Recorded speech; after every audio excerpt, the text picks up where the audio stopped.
ఆత్మబంధువులందరికీ నా యొక్క ఆత్మ ప్రణామాలు.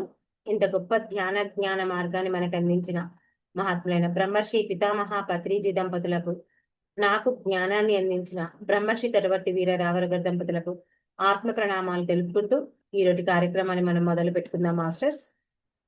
ఈరోజు మనం తెలుసుకునే విషయం ఏంటంటే ఆత్మజ్ఞానం మే అంతరంగ శాంతి మార్గం.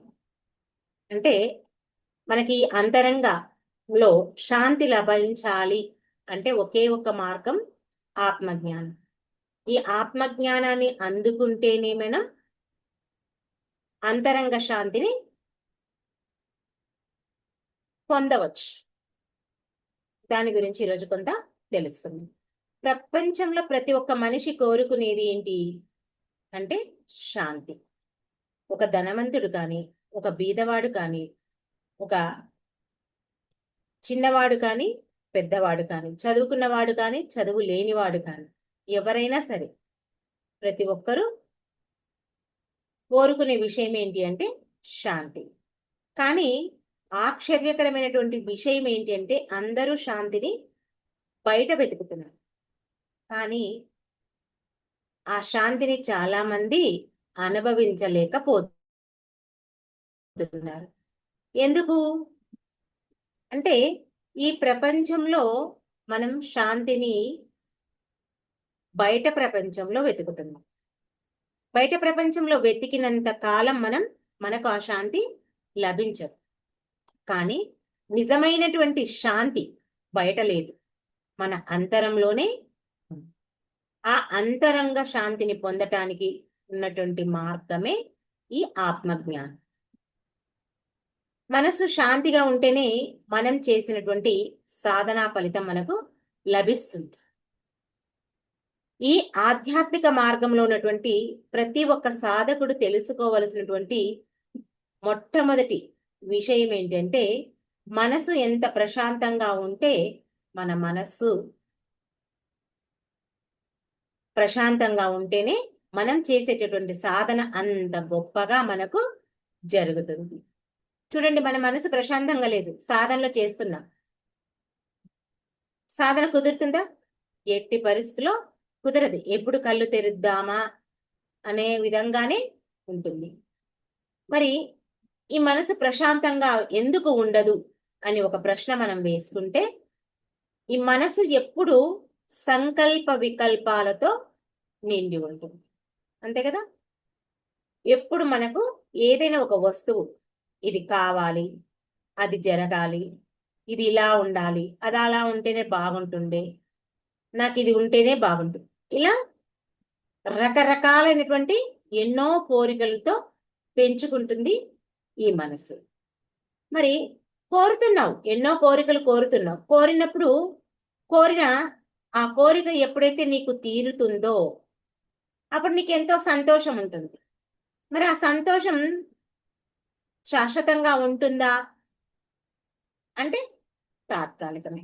అలా కాకుండా నువ్వు కోరినటువంటి కోరిక నెరవేరకలేదనుకో, అప్పుడేమవుతుంది?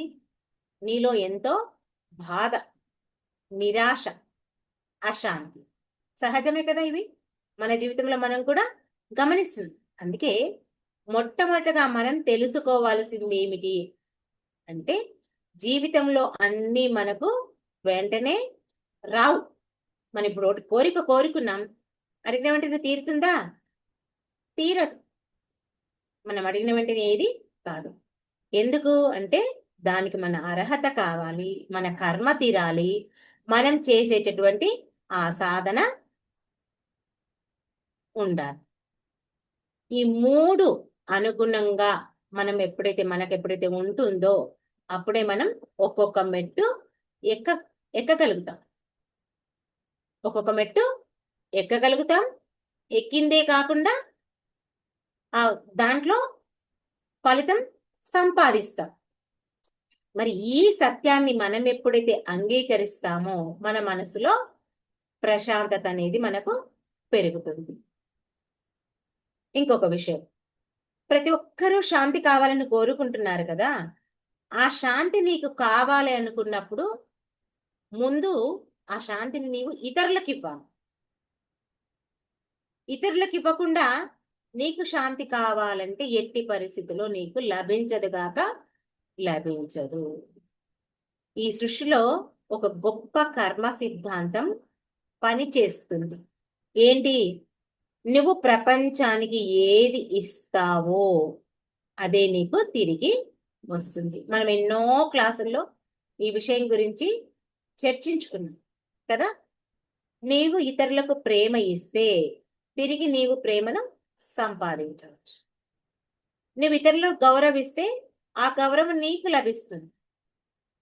నీవు ఇతరులకు శాంతినిస్తే నీకు కూడా శాంతి వస్తుంది.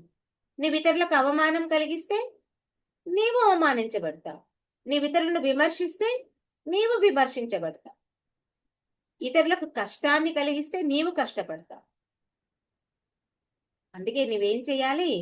నీవేదైతే కోరుకుంటున్నావో సుఖము, శాంతి, ప్రేమ, గౌరవం, అభిమానం, ఇలా మంచి మంచి అని ఏవైతే కావాలనుకుంటున్నావో వాటన్నిటిని నీవు ఇతరులకు ఇవ్వు.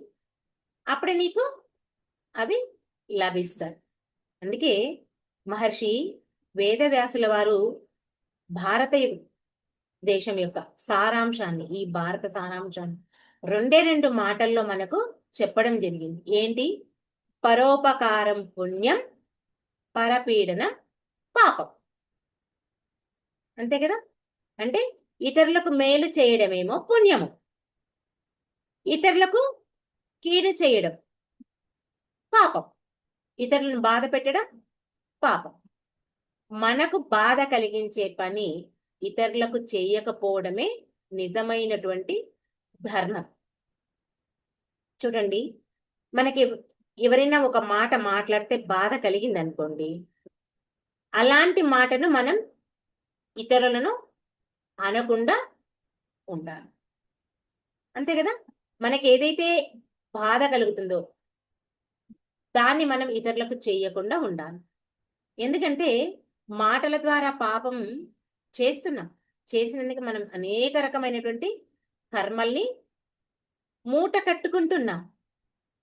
మరి చూడండి, ఈరోజు ఈ ప్రపంచంలో, ఈ కలియుగంలో తెలుసో తెలియకో చాలా మంది వాళ్ళ యొక్క మాటలతోన ఇతరులను బాధ పెడుతున్నారు. ఎలా బాధ పెడుతున్నారు అంటే, ఉదాహరణకు ఒక పెళ్లి కన్నా అమ్మాయిని తీసుకుంటే, నీకు ఇంకా పెళ్లి కాలేదా? మీ అమ్మ నాన్న సంబంధాలు చూడటం లేదా? ఒక పెళ్ళి అయిన అమ్మాయిని, పిల్లలు కాకపోతే నీకు పిల్లలు పుట్టట్లేదా? పిల్లలు కాలేదా? ఎక్కడ చూయించుకుంటలేవా? నిన్నెవరు పట్టించుకోవట్లేదా? ఇలా. ఒక ఉద్యోగం కాని వ్యక్తిని, నీకు ఉద్యోగం రాలేదా? ఎక్కడ ప్రయత్నం చేయలేదా? నువ్వు ఇంట్లో తిని కూర్చుంటున్నావా? ఇలా రకరకాలుగా ప్రశ్నలు అడిగి అలా వ్యక్తిని బాధిస్తున్నారు. ఇవి సాధారణ మాటల్లో మనకు అనిపించవచ్చు, కానీ అవి వినే వ్యక్తికి అవి ఎంతో బాధను కలుగుతాయి. ఎందుకంటే వాళ్ళ బాధను వాళ్ళు అనుభవిస్తుంటారు ఆల్రెడీ. వాళ్ళు అనుకున్నవి వాళ్ళు సాధించుకోలేకపోయాము అనే విషయంలో ఎంతో సతమతం అవుతుంటారు.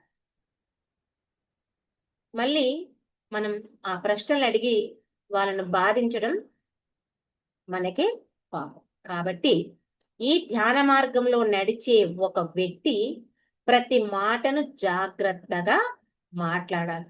ధ్యానం చేయని వాళ్ళకి ఎలాగో తెలియదు. చేసేవాళ్ళు వాళ్ళ యొక్క మాటను జాగ్రత్తగా మాట్లాడాలి. ఎందుకంటే మన మాటల ద్వారానే మనకు కర్మలు వస్తున్నాయి. ఈ నోటి ద్వారా ఈ పాప కర్మలను ఎప్పుడైతే మనం ఆపుతామో అప్పుడే మన జీవితంలో ఎన్నో సమస్యలు తగ్గిపోతాయి. మన జీవితంలో సమస్యలు రావడానికి కారణం ఏంటి అంటే మనం మాట్లాడే మాట వల్లే. అది బాగా మనం గుర్తుంచుకోవాల్సినటువంటి విషయం. ఇంకా మన జీవితంలో ఇంకొక దాని ద్వారా మనం ఎన్నో కర్మల్ని ఈ ఒక మాట ద్వారానే కాదు, తెలియక ఎన్నో తప్పులు చేస్తుంటాం. ఇంకా మన మనస్సు అశాంతిగా ఉండడానికి అతి ముఖ్యమైనటువంటి కారణం ఏంటి అంటే అరిషట్ వర్గాలు. మన మనశ్శాంతిని దూరం చేసేటువంటివి ఈ అరిషట్ వర్గాలే. ఏంటివి అరిషట్ వర్గాలు? కామ, క్రోధ, లోభ, మోహ, మద, మాత్సర్యాలు. చూడండి, కామం అంటే ఏమనుకుంటాం మనం? ఒక చిన్న కోరిక. అంటే అది స్త్రీ పురుషుల మధ్య మాత్రమే ఉండేది కాదు. మన అవసరానికి మించి ఏదైతే మనం మన జీవితంలో కోరుకుంటామో, పొందాలనుకుంటామో, ఆ తపన ఎప్పుడైతే మనకు ఉంటుందో అది కూడా కామము కిందికే. కామం అంటే కోరిక, దాని కిందికే వస్తుంది. ఉదాహరణకు ఒక ఇల్లు ఉంది, ఇంకో ఇల్లు కావాలి. ఒక పెద్ద కారు ఉంది, ఇంకా పెద్ద కారు కావాలి. ఇంకా నేను ఇప్పుడు ఈ సందేశాన్ని అందిస్తున్నాను, మీరందరూ నన్ను మెచ్చుకోవాలి. ఇవన్నీ కోరికలే. ఎందుకంటే ఈ కోరికలకు అనేది అంతే ఉండదు. ఒక కోరిక తీరితే ఇంకొక కోరిక తప్పకుండా వెంటనే పుడుతుంది. అందుకే ఈ కామం ఉన్నంత కాలం మన మనసుకు శాంతి ఉండదు కాక. క్రోధం, మన కోరికలు నెరవేరినప్పుడు ఏమవుతుంది? ఆటోమేటిక్ గా కోపం వస్తుంది. లేదా మన మాట, మనం చెప్పింది మన ఇంట్లో వాళ్ళు కానీ, మన కింది వాళ్ళు కానీ, మన భర్త కానీ, మన భార్య కానీ వినకపోయారనుకోండి, ఏమొస్తుంది మనకు? వెంటనే కోపం వస్తుంది. కోపం వచ్చినప్పుడు ఏమవుతుంది? మన యొక్క విచక్షణను మనం కోల్పోతాం. చూడండి, ఒక్క క్షణం ఆ కోపాన్ని నిలబెట్టుకుంటే ఏం కాదు. ఆ ఒక్క క్షణం కోపం ఏం చేస్తుంది? జీవితాంతం మనం పశ్చాత్తాపంతో మిగిల్చే మాటలు, మిగిల్చే పనులు చేయిస్తుంది. అంటే ఆ తప్పు చేస్తాము, మన జీవితాంతం వాటి గురించి బాధపడుతూనే ఉంటాం. అంతే కదా? ఆ క్షణానికి అక్కడ కనుక మనం ఆ కోపాన్ని నిగ్రహించుకోగలిగితే మన జీవితం ఆనందమని. కానీ మనం ఆ కోపాన్ని నిగ్రహించుకోలేకపోతాం. అందుకే శ్రీకృష్ణ భగవానుడు గీతలో కూడా చెప్పాడు, ఏమేమి? క్రోధాత్ భవతి సమ్మోహ అని చెప్పారు. కోపాన్ని నిగ్రహించుకోవాలి, నియంత్రించుకోవాలి. కోపం వల్ల ఎవరు ఏది సాధించలేరు. నెక్స్ట్, లోభం అంటే అవసరానికి మించి కూడబెట్టాలనే తపన ఉంది, మనకుంది ఉన్నంత. కానీ ఇంకా నా పిల్లల కోసం, నా మనమణుల కోసం, నా మునిమన్మణుల కోసం కూడబెట్టాలి అనే తపన. చూడండి, తినడానికి తిండి ఉంటే చాలు, బతకడానికి డబ్బు ఉంటే చాలు, ఇల్లుంటే చాలు, పేరుంటే చాలు. ఇవన్నీ ఉన్నా కూడా ఆ ఉన్న డబ్బు కంటే ఇంకా డబ్బు కావాలి, ఉన్న ఇల్లు కంటే పెద్ద ఇల్లు కావాలి, పేరు ఇంకా పెద్ద పేరు కావాలి. ఒక లోభి ఎప్పుడూ సంతృప్తిగా జీవించడు కాక జీవించడు. చూడండి, ఒక సముద్రం ఉంది, సపోజ్ మనం ఉదాహరణకు తీసుకుంటే, ఆ సముద్రంలో ఎన్ని నదులు కలిసినా, దాంట్లో వచ్చి కలిసినా అది నిండనట్లే ఉంటది కదా. ఎన్ని నీళ్ళు వచ్చి కలిసినా అది ఎప్పుడూ నిండనట్లే ఉంటుంది. అట్లాగే ఒక లోబికి కూడా ఎంత వచ్చినా చాలదు, ఇంకా ఇంకా కావాలనే కోరిక ఒక లోబికి ఉంటుంది. అందుకే అత్యాశ ఏం చేస్తుంది? మానవుని యొక్క శాంతిని దూరం చేస్తుంది. మరి మోహము, ఈ మోహం ఏంటి? ఏదైనా ఒక వస్తువు కానీ, ఒక వ్యక్తి కానీ, లేదా ఇద్దరు వ్యక్తుల మధ్య ఉన్నటువంటి ఆ సంబంధం ఏదైనా సరే అతిగా ఆధారపడటం మోహమే. అంతే కదా. నువ్వు లేకుంటే నేను ఉండలేను అంటాం, చాలా మంచిదే. కానీ నువ్వు ఉంటేనే నేను ఉండగలుగుతా, నీ ఉంటేనే నా జీవితం అనే ఆ మోహాన్ని ఎప్పుడైతే పెంచుకుంటామో, ఇక చూడండి, ఎప్పుడో ఒకసారి ఒకరికొకరు దూరం కావాల్సి ఉంటుంది. ఆ రోజు ఎంతో బాధపడాల్సిన అవసరం పడుతుంది. మోహం ఎక్కువైతే విడిపోవాల్సిన సమయంలో తట్టుకోలేం. దాని నుంచి ఇంకొకరి ఎవరైతే మోహం పెంచుకుంటారో ఆ వ్యక్తి డిప్రెషన్కి వెళ్ళిపోవడం కూడా జరుగుతుంది. కాబట్టి మోహం కూడా శాంతిని ఇవ్వదు. నెక్స్ట్, మదం. మనకున్నటువంటి ధనం వల్ల, చదువు వల్ల, అందం వల్ల, పదవి వల్ల, జ్ఞానం వల్ల ఎంతో గర్వపడుతుంటాం. ఎందుకు? నాకంటే గొప్పవాడు లేడు, నాకే అన్నీ తెలుసు. ఈ భావన అహంకారంతో ఉంటాం. చూడండి, ఒక చెట్టు ఉంది. ఆ చెట్టుకు ఎన్నో పళ్ళున్నాయి. పళ్ళున్న చెట్లు ఎట్లా ఉంటుంది? వంగి ఉంటుంది కదా. అదే పండ్లు లేని చెట్టు నిటారుగా ఉంటుంది. మరి అలాగే జ్ఞానం నిండిన వ్యక్తి ఎలా ఉంటాడు అంటే ఎప్పుడు వినయంగా ఉంటాడు. ఆ పండ్లున్న చెట్టు ఎలా వంగి ఉంటుందో, జ్ఞానం ఉన్న వ్యక్తి ఎప్పుడు వినయంగా ఉంటాడు. నిటారుగా ఉన్న చెట్టు ఎలా ఉంటుందో అహంకారం ఉన్న వ్యక్తి అలా ఉంటాడు. అహంకారి మాత్రం ఏం చేస్తాడు? తన పతనాన్ని తానే ఆహ్వానించుకుంటాడు. జ్ఞాని ఎప్పుడు అలా ఉండడు. ఎప్పుడు వినయంగా, అందరి ఎంత తెలిసినా ఇంకా నేను తెలుసుకోవాలనే ఒక ఆలోచనే ఒక జ్ఞానికి. అందుకే మనం ఎప్పుడు ఆ పండ్లున్న చెట్టు ఎలా అయితే వంగి ఉంటుందో మనం కూడా అదే విధంగా ఉండాలి. నెక్స్ట్, మాత్సర్యం. మాత్సర్యం అంటే మంచి ఉద్యోగం, మంచి ఇల్లు కట్టుకొని అందరి ప్రశంసలు పొందామనుకోండి, అప్పుడు ఏం చేయాలి?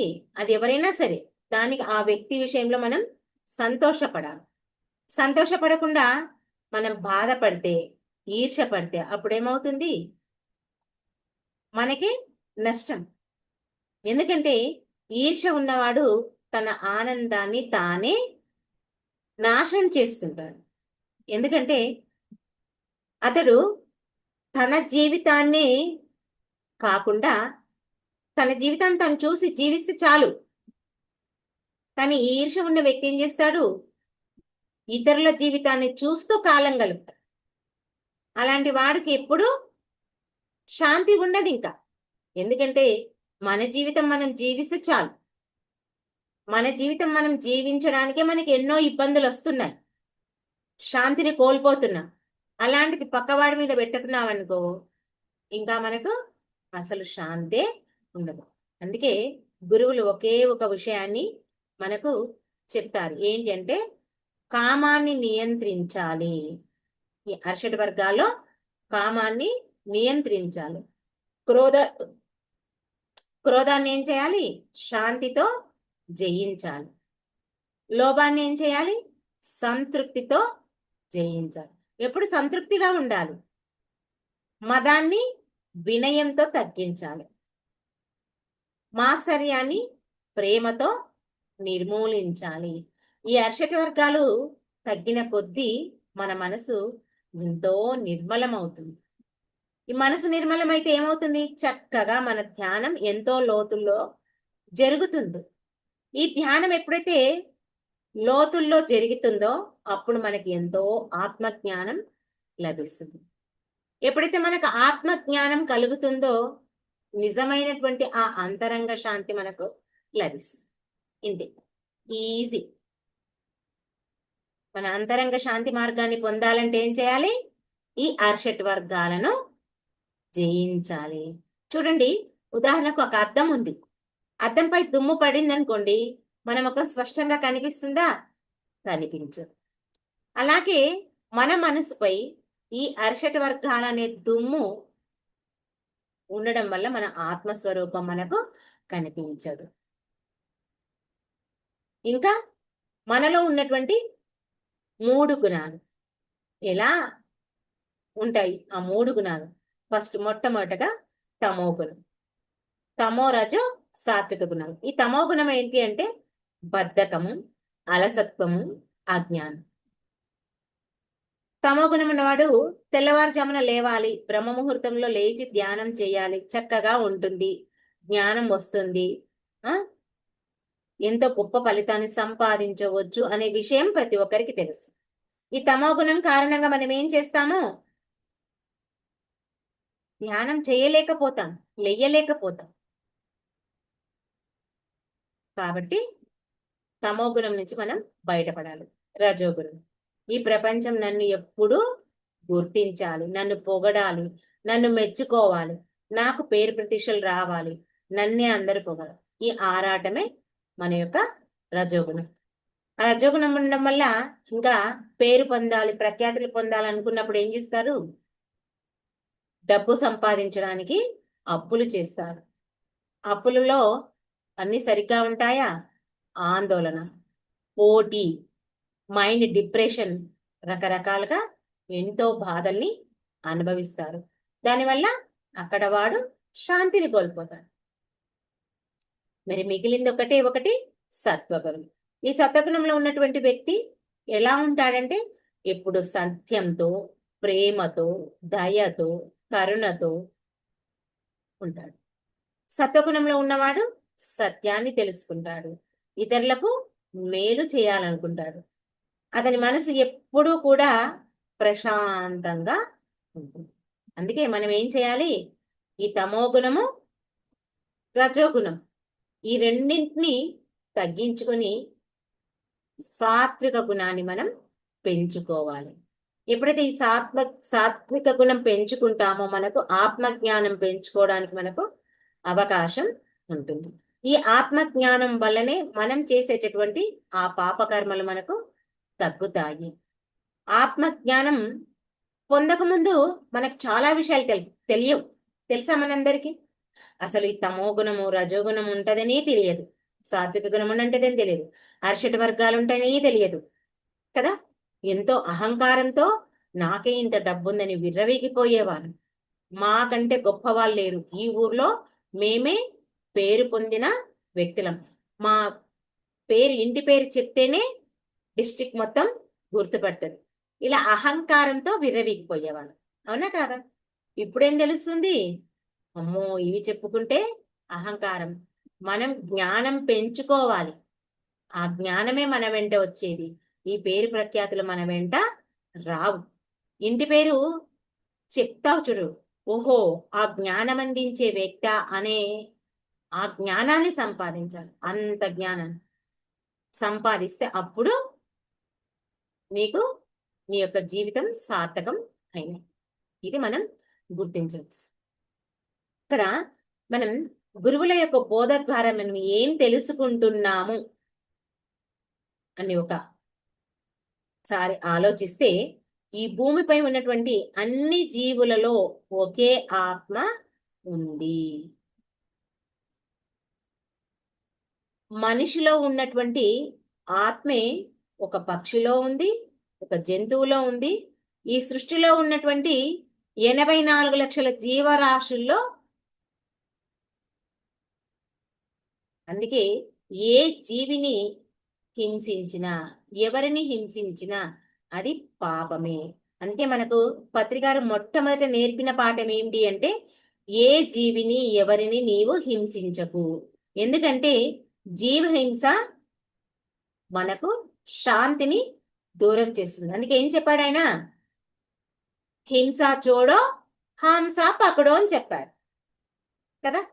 హింసను విడనాడండి, హంసను పట్టండి, మీలో జరుగుతున్న శ్వాసను పట్టండి. అప్పుడే మీకు ఈ ప్రేమ, కరుణ, అహింస మనల్ని ఆ శాంతి మార్గంలో నడిపిస్తాయి, ఆ శాంతికి దగ్గర చేస్తాయి.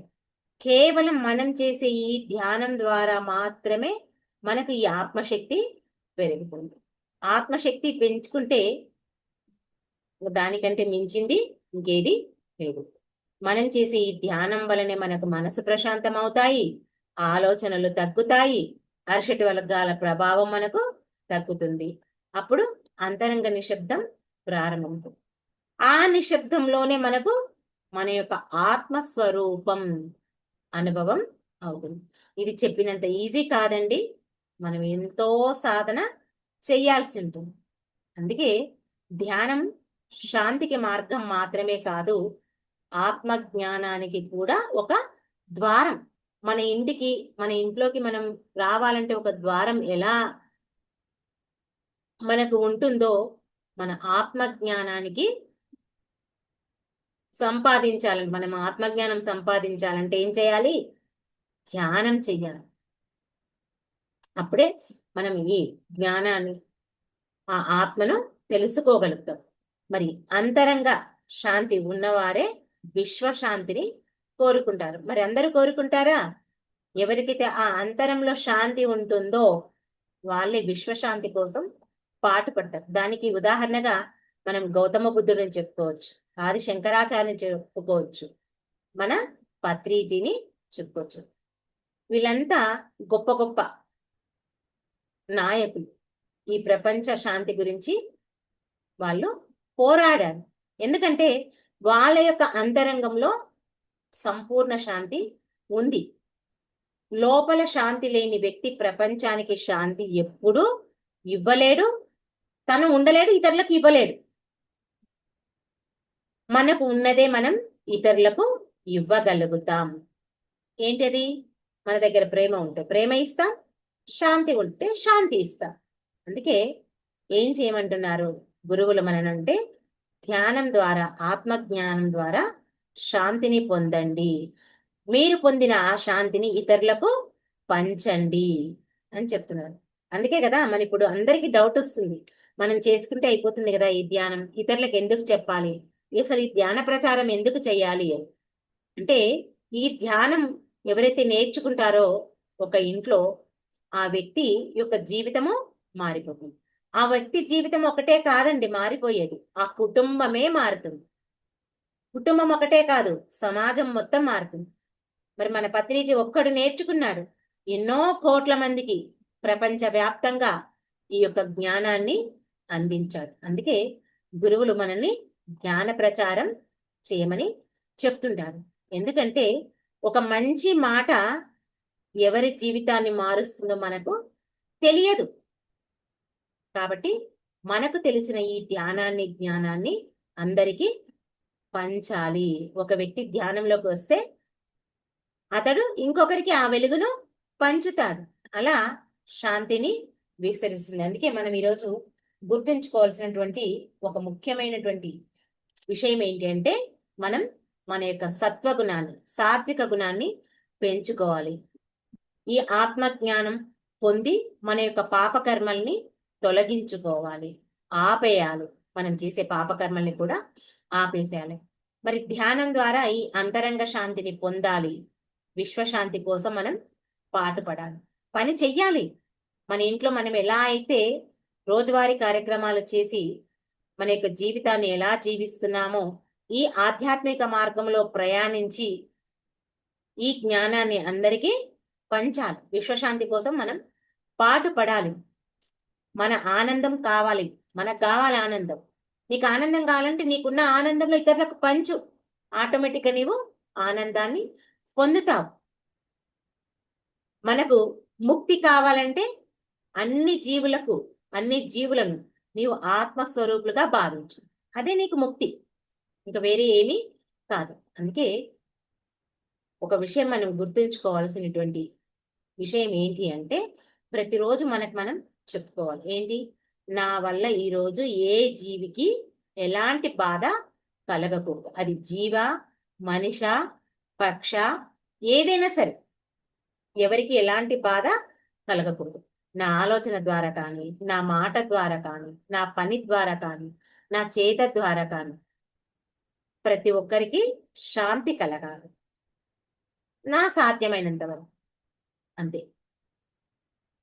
ఎలా ఈ మనసులో ఈ యొక్క మాట నీలో ఎప్పుడైతే ప్రవేశింపబడుతుందో అప్పుడే నీకు ఆ అంతరంగ శాంతి మొదలవ్వడం ప్రారంభం అవుతుంది. అప్పుడే నీకు ప్రారంభం అవుతుంది. నువ్వు ఎవ్వరికి ఏది ఇవ్వకుండా, ఇతరులకు ఇవ్వకుండా నీకు కావాలంటే ఏది కాదు. అందుకే ధ్యానం ద్వారా ఆత్మజ్ఞానాన్ని పొందాలి. దాన్ని విశ్వశాంతి కోసం పంచాలి. విశ్వశాంతి కోసమే నా జీవితం అని ఎప్పుడైతే మన జీవితం జీవిస్తామో మనము లాభం పొందుతాం, ఇతరులచే లాభాన్ని పొందించగలుగుతాం. అప్పుడే మన యొక్క అంతరంగ శాంతి మనకు లభిస్తుంది. ఇది ప్రతి ఒక్క వ్యక్తి గుర్తించాల్సినటువంటి విషయం. అర్థమైంది కదా? ఓకే మాస్టర్స్, ఈ అవకాశాన్ని నాకు ఇచ్చినందుకు మీ అందరికీ నా యొక్క కృతజ్ఞతలు. Thank you. అందరం కాసేపు ధ్యానంలో కూర్చుందాం ఒక 2 నిమిషాలు.